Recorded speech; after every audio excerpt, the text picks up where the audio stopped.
चलें जी सब लोग, बिस्मिल्लाहिर्रहमानिर्रहीम, अस्सलाम वालेकुम। बात शुरू कर लेते हैं ज़रा IAS 41 के ऊपर। IAS 41 का नाम एग्रीकल्चर है और ये एग्रीकल्चरल एक्टिविटी के ऊपर अप्लाई होता है। यानी कोई भी ऐसी एंटिटी जो कि एग्रीकल्चरल एक्टिविटी के अंदर इन्वॉल्व हो, उसके ऊपर IAS 41 अप्लाई हुआ करेगा। अब सवाल ये है कि ये एग्रीकल्चरल एक्टिविटी का मतलब क्या है। तो एग्रीकल्चरल एक्टिविटी का मतलब ये होता है कि कोई भी ऐसी company which is managing the biological transformation of biological acids and agricultural produce, ऐसी मैनेजमेंट को कहा जाता है एग्रीकल्चरल एक्टिविटी। अब मैंने दो अल्फाज इस्तेमाल किए, बायोलॉजिकल एसिड्स और एग्रीकल्चरल प्रोड्यूस। तो अब सवाल ये है कि बायोलॉजिकल एसिड और एग्रीकल्चरल प्रोड्यूस का मतलब क्या होता है। बायोलॉजिकल एसिड का मतलब होता है अ लिविंग एनिमल और अ प्लांट। तो एग्रीकल्चरल प्रोड्यूस का मतलब क्या होता है, the output, the return, the yield, the extract that you get from a biological acid. Biological acid किसी भी लिविंग एनिमल या प्लांट को कहते हैं और उस लिविंग एनिमल या प्लांट से मिलने वाले आउटपुट को या रिटर्न को एग्रीकल्चरल प्रोड्यूस कहा जाता है। यानी फॉर एग्जांपल, अगर आपके लिए एक शीप बायोलॉजिकल एसिड है तो उससे मिलने वाला वुल आपके लिए एग्रीकल्चरल प्रोड्यूस है। अगर आपके लिए काऊ एक बायोलॉजिकल एसिड है तो उससे मिलने वाला मिल्क या उससे मिलने वाला मीट आपके लिए एग्रीकल्चरल प्रोड्यूस है। अगर आपके लिए एक एप्पल ट्री बायोलॉजिकल एसिड है तो उससे मिलने वाले एप्पल्स आपके लिए एग्रीकल्चरल प्रोड्यूस हैं। अब IAS 41 के अंदर अपने बायोलॉजिकल एसिड्स या एग्रीकल्चरल प्रोड्यूस को अकाउंट फॉर करने के लिए दो ही टाइप की अकाउंटिंग मॉडल्स मौजूद हैं, जो कि या तो कॉस्ट मॉडल है या तो फेयर वैल्यू मॉडल है। हम सबसे पहले बात करते हैं बायोलॉजिकल एसिड्स की। बायोलॉजिकल एसिड्स को जब भी आपको अपनी बुक्स के अंदर अकाउंट फॉर करना होगा तो आप अकाउंट फॉर करेंगे उसको fair value less cost to sell के ऊपर।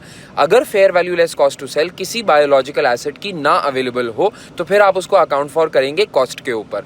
अब सवाल ये है कि सर वैसे आपने ये बोला कि fair value less cost to sell पे अकाउंट फॉर करना है, अगर फेयर वैल्यू ना अवेलेबल हो तो कॉस्ट पे अकाउंट फॉर करना है, लेकिन समझ में ये नहीं आ रहा कि हमेशा फेयर वैल्यू पे ही क्यों अकाउंट फॉर करना है। तो बेटा इसकी लॉजिक ये है कि याद रखना, बायोलॉजिकल एसिड्स की कॉस्ट की डिटर्मिनेशन मुश्किल काम होता है।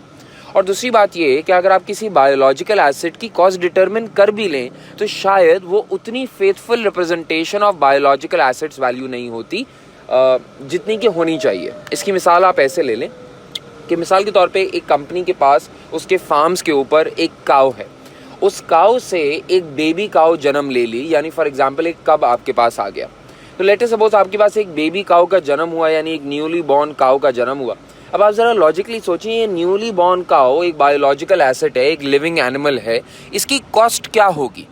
अब सवाल ये है कि सर अगर आप इसकी कॉस्ट डिटरमिन करने जाएंगे तो एक न्यूली बॉर्न काऊ की तो कॉस्ट कुछ भी नहीं होती। हम तो इस बात पे फर्म यकीन रखते हैं कि ये तो अल्लाह ताला की देन है, इस न्यूली बॉर्न आने वाले की तो कोई कॉस्ट डिटरमिन कर ही नहीं सकता। तो जब क्योंकि एक न्यूली बॉर्न बायोलॉजिकल एसिड्स की या इन जनरल बायोलॉजिकल एसिड्स की कॉस्ट डिटरमिन करना बहुत मुश्किल होता है, तभी उनको बजाते खुद फेयर वैल्यू पे ही वैल्यू किया जाता है। अगर कभी फेयर वैल्यू ना अवेलेबल हो तो एज एन एक्सेप्शन कॉस्ट पे वैल्यू करने की इजाज़त है, वरना हर बायोलॉजिकल एसिड को फेयर वैल्यू पे ही वैल्यू किया जाता है। आप इसकी मिसाल ऐसे भी सुन लें कि फॉर एग्जांपल आपने अपने गाँव के अंदर जाके एक ट्री प्लांट किया। ये ट्री आपने सीड्स प्लांट किए थे और एक दिन 10 साल बाद या 15 साल बाद या अब ये बहुत बड़ा दरख्त बन चुका है जो कि आपको बहुत सारे फल देता है।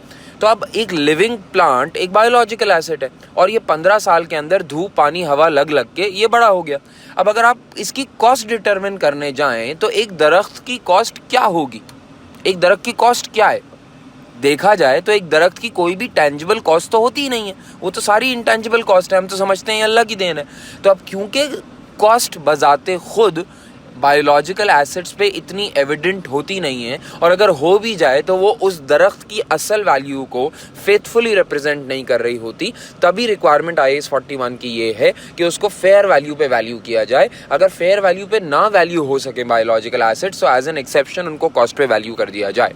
सेम कहानी, अच्छा अगर फॉर एग्जांपल आप अपने बायोलॉजिकल एसिड्स को फेयर वैल्यू पे वैल्यू करते हैं तो ऐसा हो सकता है कि ईयर स्टार्ट पे फेयर वैल्यू कुछ और हो और ईयर एंड पे फेयर वैल्यू कुछ और हो।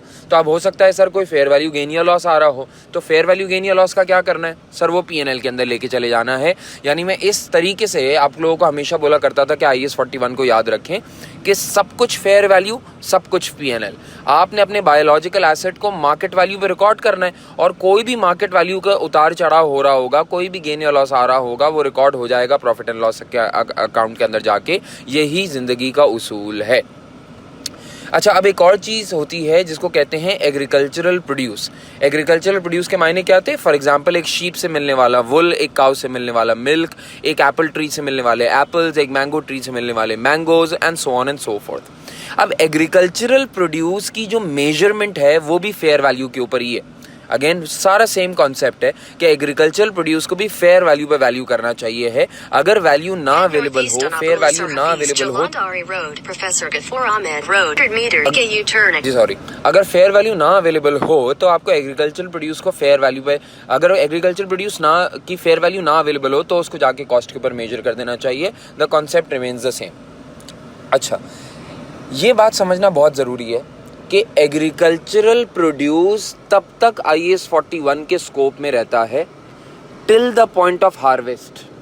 हार्वेस्ट का मतलब ये होता है the point of extraction of agricultural produce from a biological acid. आपने एक एप्पल ट्री के अंदर से एप्पल तोड़ा, तो जिस पॉइंट ऑफ टाइम पे एप्पल टूट रहा होगा, उस पॉइंट ऑफ टाइम पे आप अपने एग्रीकल्चरल प्रोड्यूस यानी एप्पल को फेयर वैल्यू पे लेकर आएंगे। एक बार आप अपने एग्रीकल्चरल प्रोड्यूस को फेयर वैल्यू पे लेकर आ गए तो याद रखना कि फौरन से शिफ्ट मार लिया जाता है IAS 2 के अंदर, इन्वेंट्रीज के अंदर। यानी एक बार आपने अपने एग्रीकल्चरल प्रोड्यूस को फेयर वैल्यू पे वैल्यू कर लिया तो उसके बाद याद रखना कि एक बार एग्रीकल्चरल प्रोड्यूस आपकी फैक्ट्री पहुंच गया, as a raw material factory पहुंच गया या पैकिंग के लिए फैक्ट्री पहुंच गया, तो फिर ये नॉर्मल IAS 2 की इन्वेंट्री बन जाता है। आप IAS 41 को क्रेडिट कर देंगे और IAS 2 इन्वेंट्रीज को डेबिट कर दिया करेंगे, फिर उसके ऊपर IAS 2 की अकाउंटिंग चला करेगी। जो फेयर वैल्यू एग्रीकल्चरल प्रोड्यूस की आपने डिटरमिन की IAS 41 के अंदर, वो डीम्ड कॉस्ट बन जाएगी IAS 2 की और फिर चल के अकाउंटिंग हुआ करेगी। क्लियर होती है सबको ये बात? याद रखिएगा। Thank you.